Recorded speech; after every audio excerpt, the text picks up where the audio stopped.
श्री स्वामी समर्थ. स्वामी कृपेने तुमच्या सर्व इच्छा मनोकामना पूर्ण हो.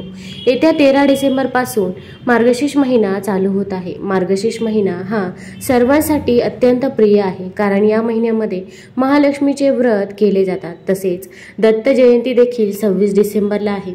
त्यामुळे हा महिना अत्यंत महत्त्वाचा आहे. तर आपल्याला गुरुवारी एक उपाय करायचा आहे.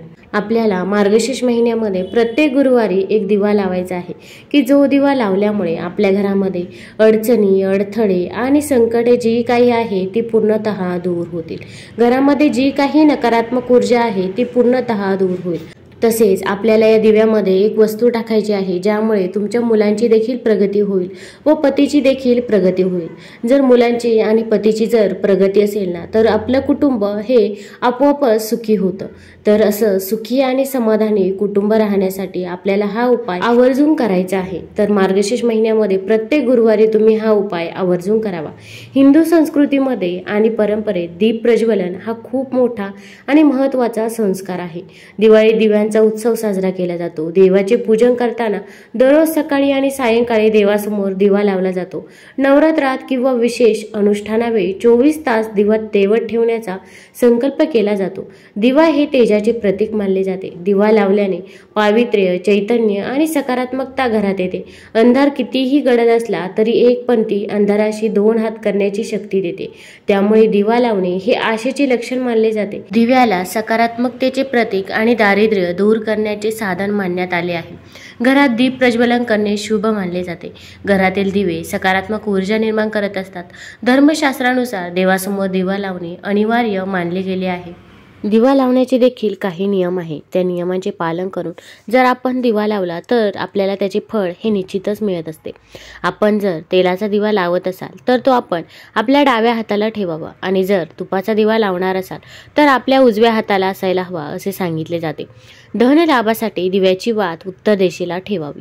जर तुम्हाला धनप्राप्तीची इच्छा असेल आणि घरामध्ये पैसा हा येत नसेल, आर्थिक टंचाई असेल, भरपूर ठिकाणी असे होते की पैसा यायला जागाच नसते. अगदी मेहनत करून देखील पैसा हा आपल्याला मिळत नाही, पाहिजे तसे फळ आपल्याला मिळत नाही. मग अशा वेळेस आपण दिव्याची वात उत्तर दिशेला ठेवावी. घरामध्ये जर कोणी वारंवार आजारी पडत असेल तर दिव्याची वात पूर्व दिशेला ठेवावी. या दोन्ही दिशा अत्यंत शुभ मानण्यात आलेल्या आहे. पश्चिम दिशेला दिव्याची वात असल्यास आपल्याला अनेक अडचणींचा सामना देखील करावा लागू शकतो. तसेच दक्षिण ही यमाची दिशा आहे. आपण जेव्हा पितरांसाठी दिवा लावत असतो तेव्हा तो दक्षिण दिशेला तोंड करून लावावा. अन्यथा कधीही दिव्याची वात ही दक्षिण दिशेला असू नये. म्हणजे जेव्हा तुम्ही देवपूजा करता तेव्हा त्या दिव्याची वात ही दक्षिण दिशेला करू नये. तर आता आपल्याला या मार्गशीर्ष महिन्यामध्ये प्रत्येक गुरुवारी आपल्याला दिवा लावायचा आहे. मग तुम्ही सकाळी देखील दिवा लावावा आणि संध्याकाळी देखील दिवा लावावा. तर सकाळी जर आपण महालक्ष्मीची पूजा करत असाल तर त्यावेळी देखील आपण दिव्यामध्ये आपल्याला एक वस्तू टाकायची आहे, आणि संध्याकाळी देखील आपण देवपूजा करत असतो तेव्हा देखील आपल्याला दिव्यात एक वस्तू टाकायची आहे. तर आपण हा दिवा कोणता घ्यायचा आहे? मग तुम्ही मातीचा दिवा घेऊ शकता किंवा तुम्ही कणकेचा दिवा घेतला तरी पण चालेल. तुम्हाला जो दिवा शक्य होईल तो दिवा घ्यायचा आहे. फक्त लांब वातीचा दिवा घ्यायचा आहे. आपल्याला गोल वातीचा दिवा घ्यायचा नाही. म्हणजे आपण जेव्हा निरंजन लावतो तो दिवा आपल्याला घ्यायचा नाही, तर आपल्याला पंथी घ्यायची आहे. मग तुम्हाला एक लवंग घ्यायचा आहे आणि एक मिरी घ्यायची आहे. तर लवंग कुठेही तुटलेलं फुटलेलं नसावं, अगदी साबूत लवंग असावं. पुढे फूल असेल अशा पद्धतीचं आपण लवंग घ्यायचं आहे. तर लवंग आपल्याला आपण जेव्हा सकाळी दिवा लावणार आहोत त्या दिव्यामध्ये आपल्याला लवंग टाकायचं आहे आणि चिमूटभर हळद देखील टाकायची आहे.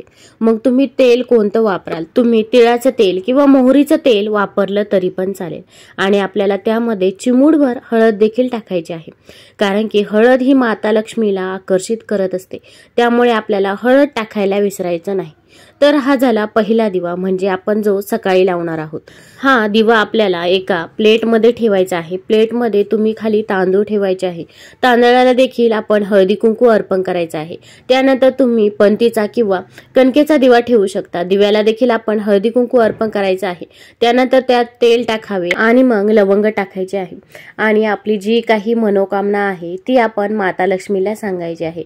किंवा घरात काही अडचणी, अडथळे असतील ते देखील आपण सांगायचे आहे. हा उपाय आपण प्रत्येक गुरुवारी करायचा आहे. मार्गशीर्ष महिन्यामध्ये 5 गुरुवार आहे. या 5 पण गुरुवारी आपण हा उपाय करायचा आहे. हा दिवा आपण सकाळी लावायचा आहे. त्यानंतर आपल्याला संध्याकाळी एक दिवा लावायचा आहे. तर संध्याकाळचा दिवा देखील तुम्ही मातीचा किंवा कणकेचा घेतला तरी पण चालेल.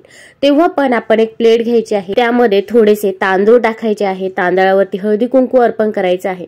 त्यानंतर तुम्ही हा दिवा ठेवावा आणि दिव्यामध्ये आपल्याला काळी मिरी टाकायची आहे.